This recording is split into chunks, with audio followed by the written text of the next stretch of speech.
മലപ്പുറം ജില്ലയിലെ പ്രധാന വ്യവസായ കേന്ദ്രമായ ഇംഗിൾ സിറ്റി കേന്ദ്രീകരിച്ച് ലഹരിമരുന്ന് വിൽപ്പന നടത്തിവന്ന സംഘത്തിലെ 2 പേർ പിടിയിലായി.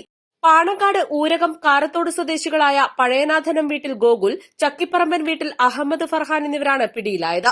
ഇന്നലെ രാത്രി 7:30 ഇംഗിൾ സിറ്റിക്കടുത്ത് വെച്ചാണ് മലപ്പുറം എസ്ഐ അനൂപിന്റെ നേതൃത്വത്തിലുള്ള സംഘം ഇവരെ പിടികൂടിയത്. ഇവരിൽ നിന്നും പാക്കറ്റുകളിൽ വിൽപ്പനയ്ക്കായി സൂക്ഷിച്ച 2.8 ഗ്രാം MDMAയും 121.8 ഗ്രാം കഞ്ചാവും പിടികൂടി. ലഹരിമരുന്ന് കടത്താൻ ഉപയോഗിച്ച വാഹനവും പിടികൂടിയിട്ടുണ്ട്. ഇംഗിൾ സിറ്റിക്കടുത്ത് റൂം വാടകയ്ക്കെടുത്ത് താമസിച്ചാണ് ഇവർ ഉൾപ്പെട്ട സംഘം ലഹരി വസ്തുക്കൾ വിൽപ്പന നടത്തിവന്നത്. ഇവരെ വിശദമായി ചോദ്യം ചെയ്തതിൽ പ്രദേശത്തെ ലഹരി വിൽപ്പനക്കാരെയും ലഹരി ഉപയോഗിക്കുന്ന ആളുകളെക്കുറിച്ചും വ്യക്തമായ വിവരം ലഭിച്ചിട്ടുണ്ട്.